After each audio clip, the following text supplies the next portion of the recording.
नमस्कार भाइयों और बहनों, स्वागत है आपका जंगली मेडिसिन में। आज मैं आपको एक ऐसी वनस्पति बताने वाला हूं जो आपको बुद्धिमान बना देगी, क्योंकि यह बहुत ही बुद्धिवर्धक है। साथ में यह एक रसायन बूटी का काम भी करती है। पित्त और कफ के रोगों को दूर करने वाली होती है और तथा चर्म रोगों को दूर करने वाली उत्तम वनस्पति मानी जाती है। आंखों की रोशनी को बढ़ाती है। इसके इतने सारे फायदे हैं कि आप इसको एक दिव्य वनस्पति मानने लगेंगे। इसके काफी सारे नाम है, अलग अलग क्षेत्रों में इसको अलग अलग नाम से पहचाना जाता है। आपके क्षेत्र में इसको क्या नाम से जानते हैं और इसको क्या प्रयोग करते हैं, यह आप कमेंट करके जरूर बताना। मैं आपको इसके कुछ नाम बता देता हूँ जिससे आपको इसको पहचानने में थोड़ी सुविधा होगी। संस्कृत में इसको मत्स्याक्षी कहा जाता है, हिंदी में इसे मछेरी, गुजराती में, मराठी में और बंगाली में इसे मत्स्याक्षी कहा जाता है। इसे लैटिन में एटिर्नाथीना कहा जाता है। आयुर्वेदिक मत अनुसार यह वनस्पति कसाय रस की है, लघु है और शीत वीर्य की औषधि मानी जाती है। यह पित्त और कफ के विकारों को दूर करती है। चलिए अब हम जान लेते हैं कि आचार्यों ने आयुर्वेदिक ग्रंथों में इसके बारे में क्या बताया गया है। हमारे आचार्य श्री चरक जी ने इस वनस्पति के बारे में बताया है कि यह वनस्पति बहुत ही उत्तम बुद्धिवर्धक है। आचार्य सुश्रुत जी ने इसको बच्चों के लिए रसायन बताया है और हमारे आचार्य श्री दलहन जी ने इस वनस्पति को ब्राह्मी के वर्ग में रखा है, जबकि हमारे आचार्य चक्रपर्णी जी ने इसे इंद्री का भेद बताकर निर्देश किया है। वहीं पर हमारे आचार्य भाव प्रकाश जी ने इसे स्वतंत्र मत से मछेरी नाम दिया है। तो अब मैं आपको इसकी छोटी सी पहचान भी करा देता हूँ, हो सकता है कि आपको पहचानने में असुविधा हो। यह अधिकतर पानी वाली जगह पर ज्यादा देखी जाती है और जमीन पर फैली हुई होती है। वर्षा काल में यह ज्यादा उत्पन्न होती है और कहीं कहीं पर आप इसे साल भर ही देख सकते हैं। इसके 4 से 5 पत्ते लगभग एक साथ होते हैं। इस वनस्पति के भी कई भेद होते हैं और कई रंगों में और रूप में यह मिलती है। इसमें बहुत सारे छोटे छोटे पुष्प होते हैं जो बारिश के मौसम में या फिर ठंडी के मौसम में आते हैं। गर्मियों में इसके पत्ते सूख जाते हैं और मछली के समान इसमें गंध आती है, इसलिए इसको मछली नाम दिया गया है। चलिए अब इसके कुछ प्रयोग हम जान लेते हैं। इसके रस की मात्रा 5 से 10 ml तक की मात्रा में लेनी चाहिए। इसके पत्तों का चूर्ण 5 से 6 ग्राम की मात्रा तक ले सकते हैं।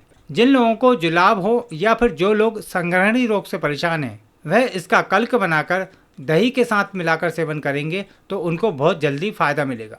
इसके पत्तों को घोंटकर छोटी छोटी गोलियां बनाकर छाया में सुखाकर रख लें। जब कभी आपकी आंखों की परेशानी हो, ऐसे समय में आप इसे घिसकर आंखों में अंजन करते हैं तो या फिर काजल की तरह लगाते हैं तो आंखों के सारे रोग दूर होते हैं। इसी के साथ एक तरीका और है, मत्स्याक्षी, भृंगराज और पुनर्वा, इन तीनों को बराबर मात्रा में लेकर अच्छे से साफ करके बारीक घुटाई करके गोलियां बनाकर रख लें और उसको सुखा लें। जब जरूरत हो उसको घिसकर आंखों में अंजन करने से भी आंखों के समस्त प्रकार के रोग दूर होते हैं। इसके पत्तों का चूर्ण शहद के साथ देने से बुद्धि बढ़ती है और जिन बच्चों को आप बुद्धिवर्धक टॉनिक का प्रयोग कराना चाहते हैं तो उन बच्चों को आप इसका रस शहद में मिलाकर दे सकते हैं या फिर इसका चूर्ण बनाकर शहद के साथ चटाते हैं तो अच्छे लाभ देखने को मिलते हैं। यह एक बहुत अच्छा वर्ण रोपक भी है। यदि कोई घाव है जो भर नहीं रहा तो इसके पत्तों को पीस कर लगाने से लाभ मिलता है। इसका आप तेल भी बना सकते हैं। इसके पत्तों के रस को निकाल कर तिल्ली के तेल में मिलाकर पकाएं। जब तेल शेष रह जाए, रस जल जाए तो छान कर ठंडा करके रख लें। तेल को घाव पर लगाने से घाव जल्दी भरते हैं और यह तेल चर्म रोगों में भी फायदा पहुंचाता है। घाव पक गया है, बैक्टीरिया की समस्या है, वह सब खत्म हो जाती है और घाव धीरे धीरे ठीक होने लगता है। आप इसका मरहम बनाकर भी रख सकते हैं। मरहम बनाने के लिए इस तेल में आप गंधक, वैशाल्य, जिसे बानर पूंछ भी कहा जाता है, उसको मिलाकर इसका मरहम बनाकर लग सकते हैं और घाव पर लगा सकते हैं। जिन लोगों को रक्त प्रदर की समस्या है, श्वेत प्रदर की समस्या है, वैसे लोग इसका रस 5 से 10 ml की मात्रा में शहद मिलाकर सेवन करें। ऐसे लोगों के लिए बहुत ही हितकारी है। जो लोग पित्त के कारण परेशान हैं, ऐसे लोग इसे शहद में मिलाकर सेवन करें तो बड़ा ही अच्छा लाभ होता है।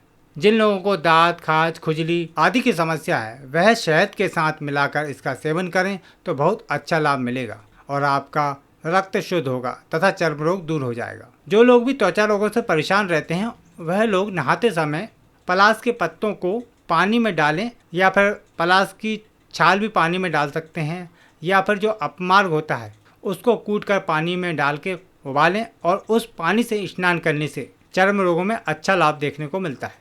तो उम्मीद करता हूँ आज की जानकारी आपके लिए लाभकारी रही होगी। वीडियो को लाइक करें, शेयर करें और हमारे चैनल को सब्सक्राइब करें। फिर मिलते हैं आपको इसी प्रकार की किसी नई जानकारी के साथ। तब तक के लिए नमस्कार। जय आयुर्वेदा।